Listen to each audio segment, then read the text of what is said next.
Why were you in Vietnam for 14 months? Because the usual tour was 12. So how did that happen that you were there an extra couple months? During my tour, they came out with what they called a 7-month drop plan to where if you came back from an overseas tour, be it Germany or anywhere in the Army, with 7 months or less on your time, they would just drop it. And so I signed up for it immediately. It would mean I had to extend in Vietnam for 2 more months, but I figured I could handle Vietnam. I couldn't handle the Army. I didn't like it at all. Uh, so, I spent an extra 2 months there. So those 2 months, were those months out in the jungle on patrols or were they in a rear echelon job? What did you do those 2 extra months? In the jungle. If I extend for 6 months, they would give me a rear job, but I didn't want to do that. I just wanted out, and I knew the jungle, so Yeah. I took it. Yeah. Mostly because nobody messed with you in the jungle.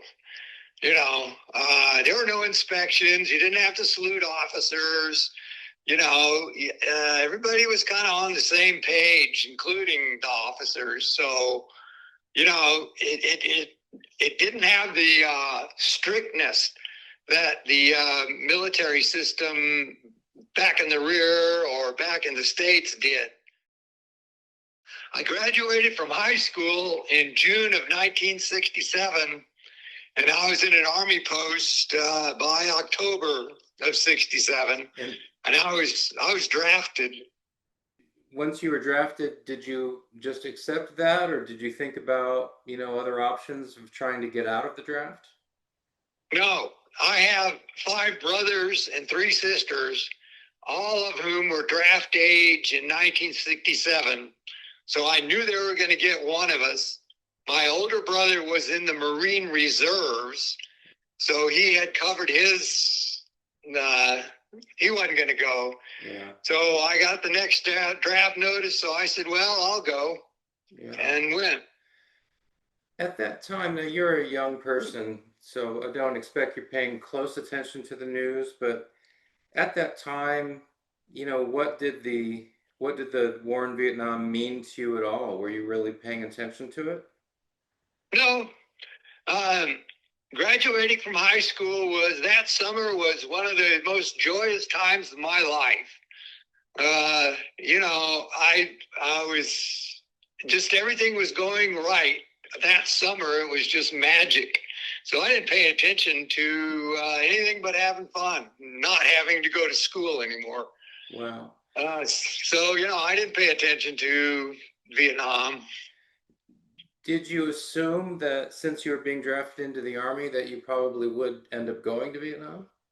Oh, yeah. Oh, yeah. I knew I was cannon fodder.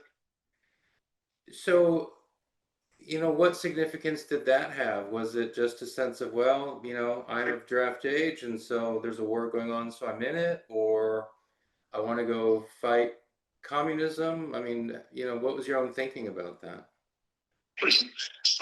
One of the first books I read in school was The Red Badge of Courage, which was about the Civil War.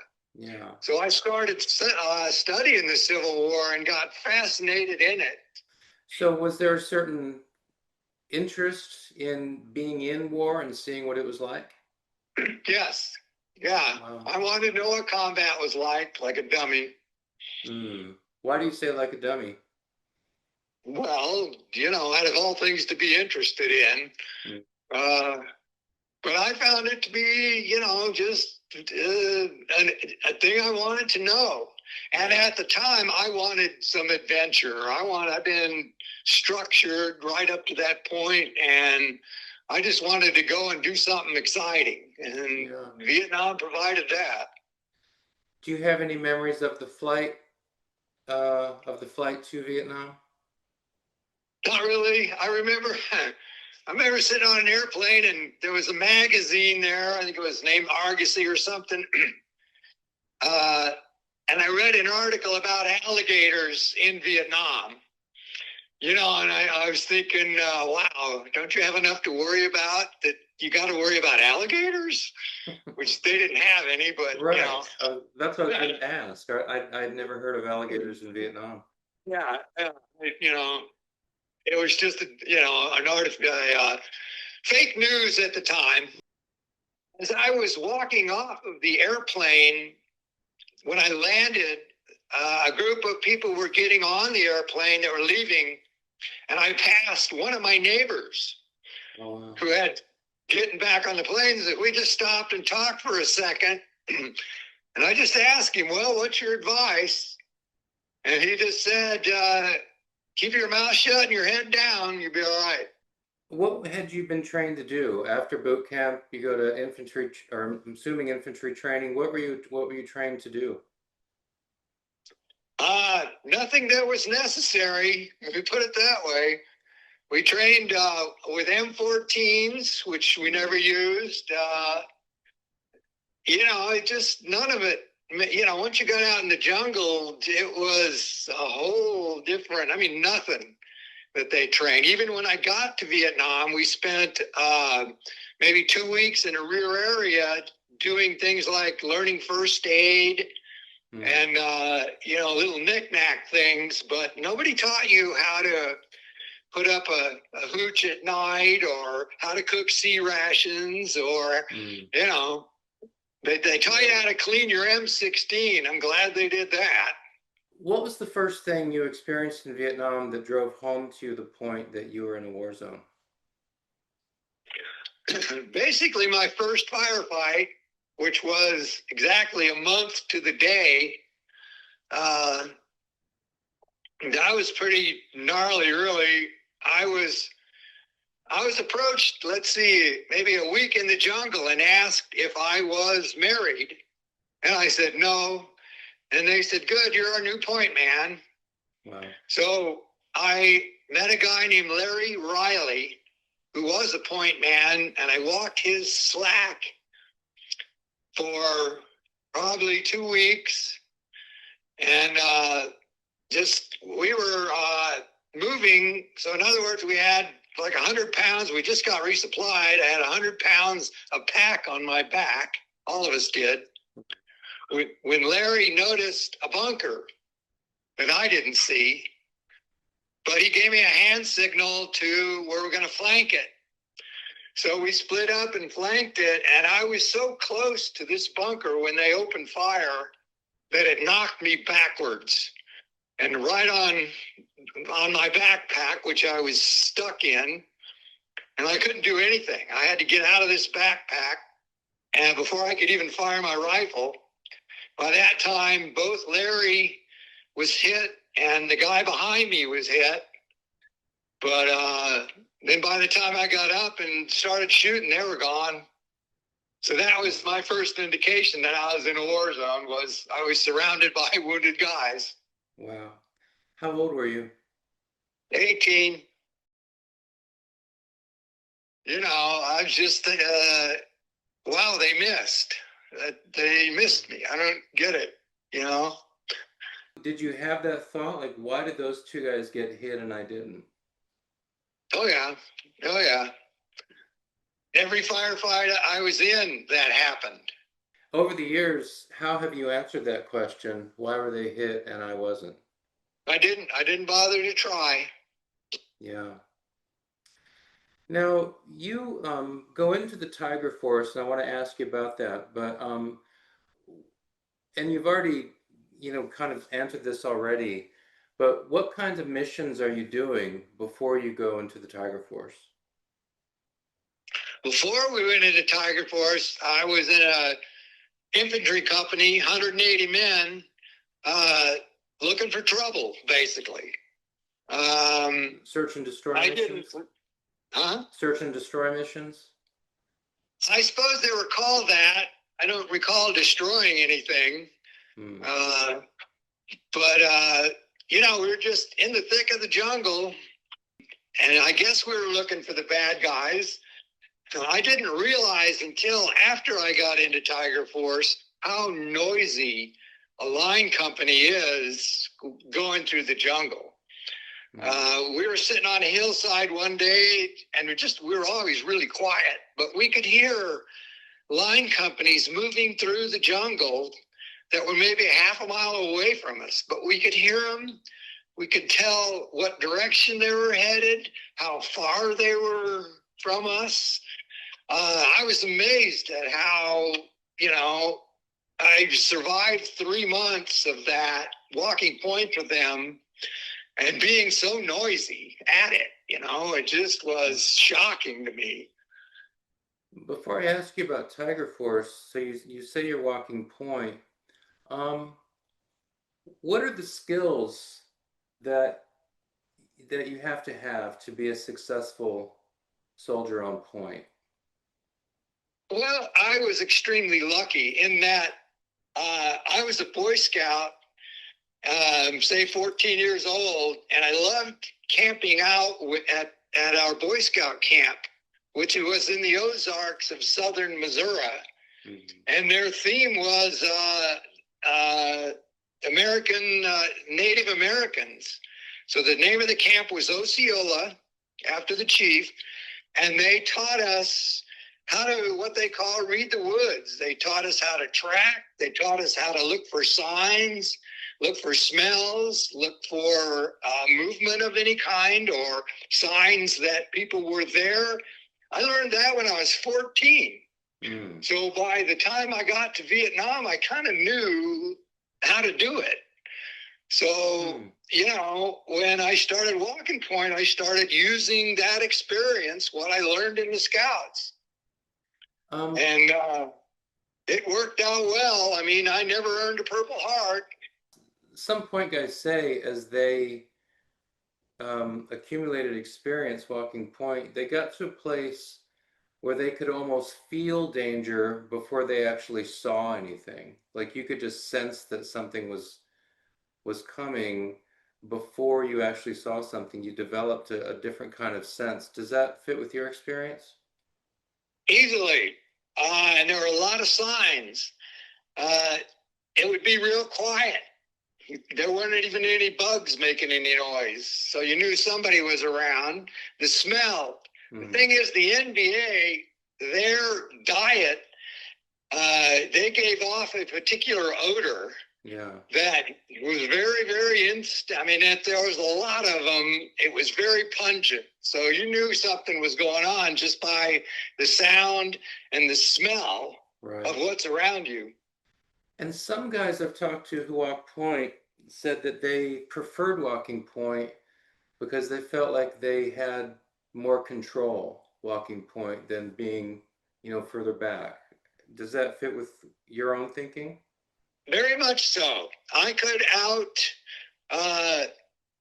there could be a general on the phone telling us to turn left, but if I wanted to turn right, I could, and he couldn't do anything about it.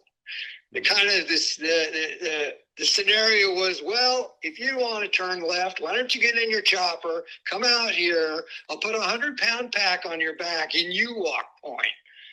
Mm. And that was the attitude anyway. Sure. First of all, what was Tiger Force?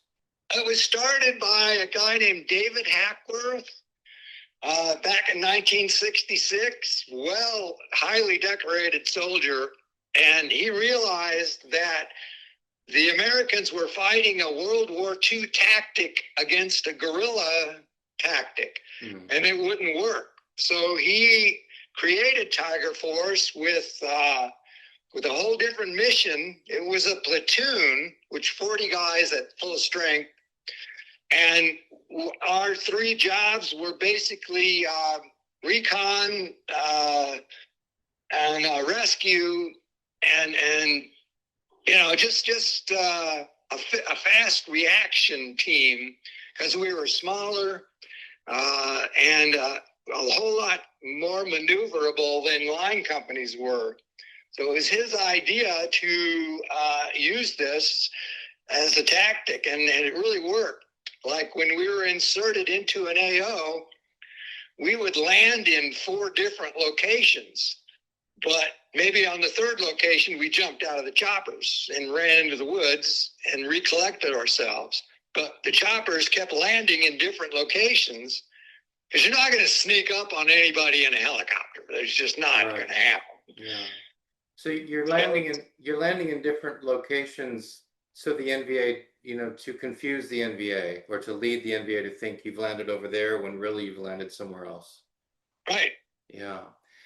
So Tiger Force sounds a little bit like the LURPS in that you've got recon, but then you've got these added jobs of rescue and quick reaction. Well, that's why it was a platoon size. Uh, Once we got into an AO, we would split up into 10-man teams, and we were able to recon the area a whole lot quicker than LURPS, with 4 or 5 guys could do. Mhm. So we were, a recon team 4 and the battalion. Once we searched the whole area out, then the battalion would come in. And so then your job then was to avoid contact, right? Was it like the LURPS in that way that your job is to avoid contact and to provide intelligence before Right. the Well, rescue troops come in? like our line company, they were looking for trouble. We weren't looking for trouble. Our job was to get information.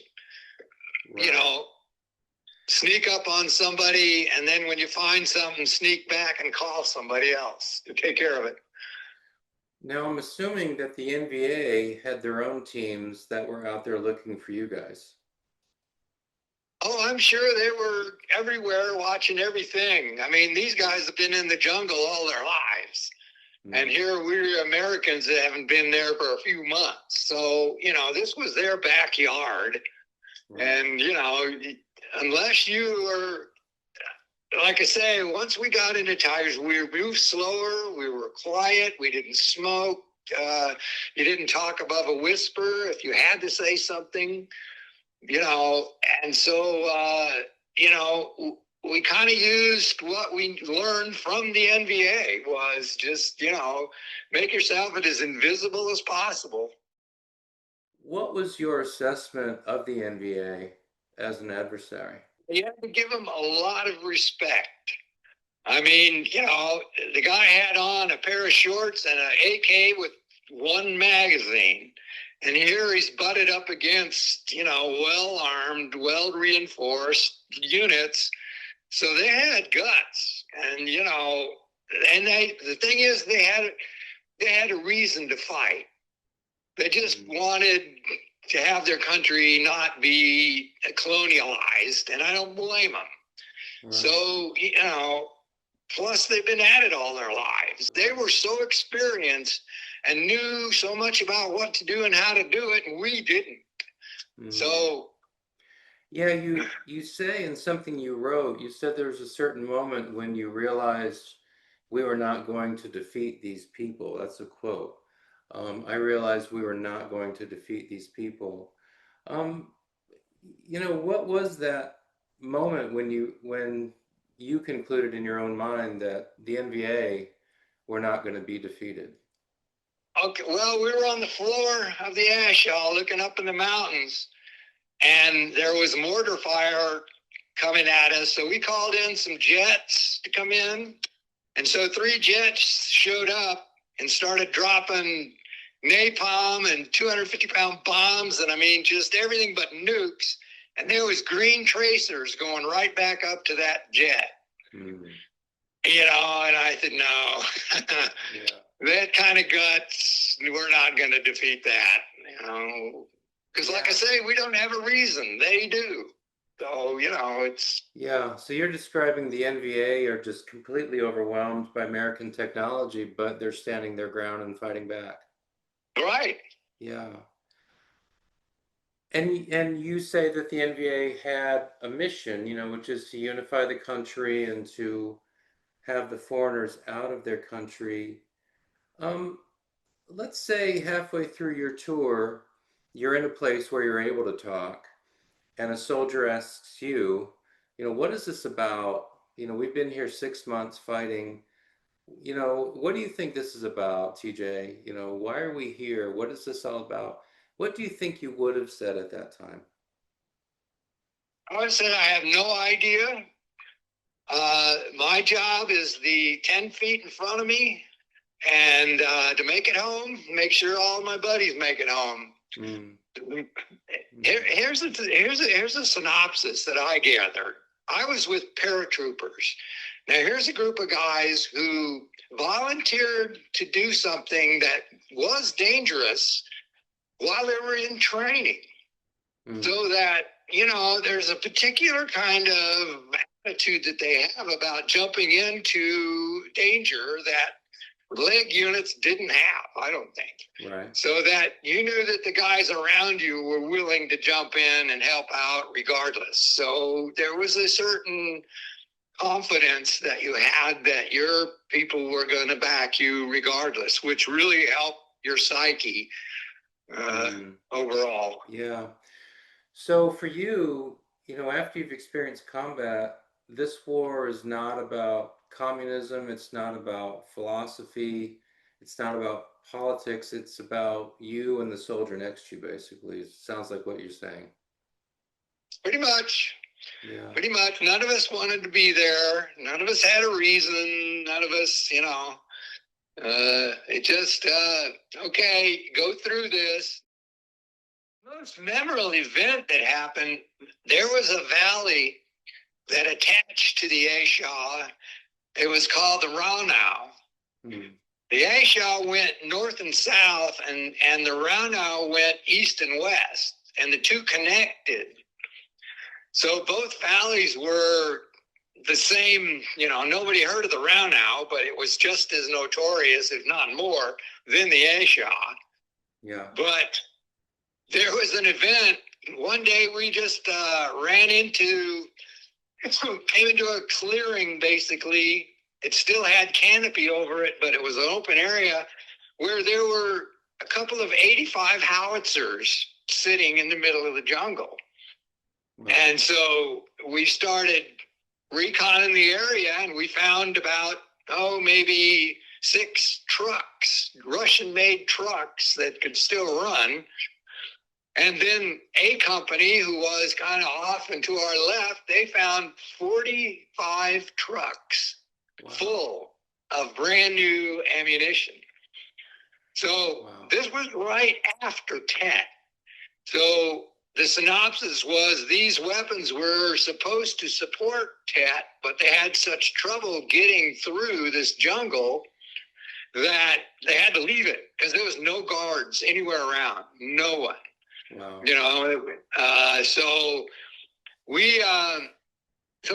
Normally we didn't stay in one place more than one night. We would spend the night and move the next day. But seeing this, we had to stay for, 5 days so they could figure out what to do with this stuff, which was mostly blow it up. The 2 howitzers were put in front of the MAC-V compound in Saigon. But we had to sit there, and they told us to dig in. Well, I never dug a foxhole before, so I dug one. It was 6 feet long, 4 feet wide, and maybe a foot deep. And I thought, no, now that they know exactly where I am, this is just not going to work. But that's when I first saw Tiger Force. They came into our perimeter and spent a night there, and they were impressive. You could tell these guys were different and knew what they were doing. They were really quiet, really, and had all kinds of weapons on them. And they were just gnarly looking dudes. So I knew I was going to want to get involved in them as soon as I could. What was it? You were already experiencing war. So what was it about Tiger Force that attracted your attention? Well, the fact that I knew a foxhole wouldn't work, but I was more into silence and invisibility rather than visible, a lot of men making a lot of noise over a smaller group making no noise.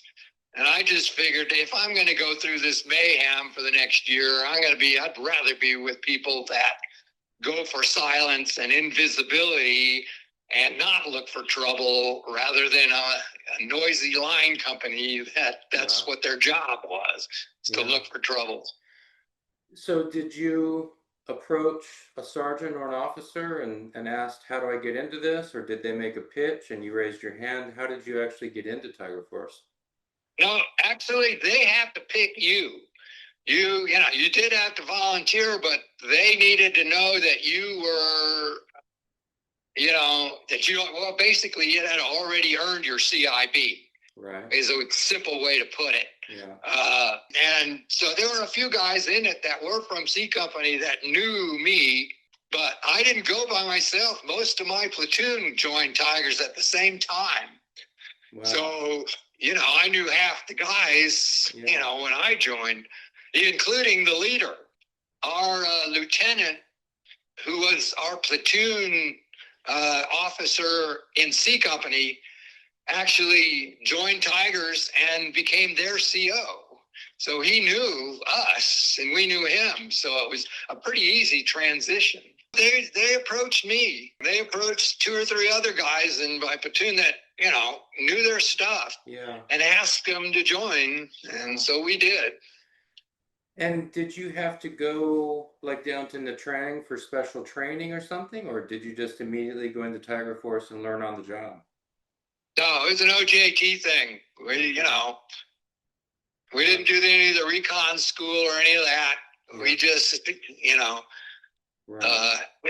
They just took us under their wing, and what we didn't know, they taught us in the field. Right. How would you generally characterize, and this may not be possible, but if you can generally characterize the kind of combat you experienced, how would you characterize it? Is it short firefights? Do you have some extended fights where the NVA just stay and fight? How would you characterize the combat you experienced? Ambush, if you want one word for it. Yeah. I mean, they knew that once they made contact with an American unit, there would be artillery, there would be jets, there would be gunships. So one of their tactics, if you were moving towards something they didn't want you to know about, or some base camp or something, all they had to do was wound a couple of Americans. Right. And we would stop, make a big hole in the jungle, medevac the people, then get back on track, which took about an hour. And that gave them plenty of time to do one of 3 things. 1, either set up another ambush. 2, go down into their tunnels and their spider holes, which they had strung out all over the country. Right. Or go right across the border into Laos, which we couldn't go. That was their biggest, advantage, is they just, went over to the next mountain range and we couldn't touch them. A point man who took me under his wing, and this guy he's, outside he was the nicest guy you'd ever want to know. Yeah. But in a firefight, he was an animal. He just was fearless of anything and everything. He was amazing to watch, but, he was the emphasis of what it means to be an airborne soldier. Yeah. He was just notorious. And a good friend. Is this John Gersh? Yes. What's the story? What happened to him? Well, he was on his 3rd tour. Usually after 3 tours, they figure you're nuts and they force you to go home. If you have a job like he did. Now, if you're a rear echelon guy, you can stay as long as you want it. But if you're a combat soldier and you're there for 3 years, they figure you're losing it. So he was appointed as the Soldier of the Year in the 101st Airborne Division. Wow. And he was scheduled to go back and, speak at a dinner or some kind of shit. But this was right before we were headed back into the Ashaw. Now, I went home on June 19th, 1969. They went back into the Ashaw on the 17th. And they were ambushed, 3-4 different times. They ran into a hornet's nest. And John, being John, you know, he just did his thing, and he was awarded the Medal of Honor for it, but he was killed at it. Wow. And so he taught you how to walk point with Tiger Force. Yes, he saved my life, actually, because I thought I knew what I was doing until I started following him, and then I learned all the intricacies of how to move through the jungle without even breaking a branch. The guy was just incredible at it. What are some of the things he taught you as a point man with Tiger Force that you had not yet learned as a point man? Just the details of doing it silently and moving, around things rather than trying to cut them down like you do in a line company. And just things to look for, things to smell, things to, just being super aware of what's around you at all times. He was serious and into it and knew what he was doing. So it was a quite a lesson to learn. I mean, I thought I was good at it being in a line company, but having the people behind me being quiet as well. Nobody's dropping their rifles, and like when an M16 hits a rock, okay, it's a plastic rifle. And when it hits a rock, it makes an extremely noticeable noise for a long distance, Right. So just little things like that they didn't do, that line companies did do. Line companies, the point man's hacking away at the jungle with a machete, not being the least bit quiet. Did you have the experience that you often hear from LERPs and Marine Recon guys of, they're in the bush, faces painted, of course, and they've got NVA walking by, 10 feet away. Did you have that experience yourself? We walked into this was on a ridge line on the west side of the Ashaw, which the border from Laos to South Vietnam ran right down the middle of this ridge line. And we walked right into a huge base camp. And they were just there. I mean, fires were still smoldering and equipment was left, and they, now this was when I was still in a line company, so they obviously heard us coming. You don't see them, I mean, that's just a very, very rare. I think I saw a face once of a soldier. Maybe he was 20 yards away, but he was just looking at us. And I saw his face. Yeah. And then he was gone. I threw a couple of rounds at him, but he was gone. So that's the only time I ever saw an enemy soldier. One of the things that I've read in what you've written is that it seems like you were a civilian like the day after you arrived home back in the States. Is that right? Yeah. Wow. That was the point of this 7-month drop plan. Our situation was really different in that we landed in Oakland and processed out and walked out as a civilian. You were just out of the Army. You got your honorary discharge, and one of the guys I was with grew up in San Francisco. So he was meeting us and a whole, maybe 6 to 8 of us all got out at the same time. We didn't go home on the same plane, but he would pick us up in Oakland and then go into San Francisco. And here we were in San Francisco in 1969, out of the Army, out of Vietnam, and just having, when we went to concerts, Wow. we just had a good time. So you didn't have any trouble with war protesters or anything like that? No, no. Yeah. Now, how long had it been since you had been, out in the boonies, in the field? So how much time was there between being in the field and then being a civilian? Probably 3 days. Holy cow. Oh, yeah. Here I'd been in the jungle for 14 months. I goes through this process of checking out, and this super striper is what I call him, approaches me and says, "You're not going anywhere. You were going to court martial you for all these damn dumb little things, that the Army considered to be inappropriate." Yeah. And so I just kind of said, "Well, okay, fine," and went ahead and started the process of getting out. And what they do is they hold your medical records, and you can't go anywhere without your medical records in the military. So I just happened to, I went through the process of checking out, and I went to the medical tent, opened the flap, and there's one of my ex-commanders behind the desk. And I told him my situation. He pulled my papers, signed it off, and 2 days later, I was on an airplane.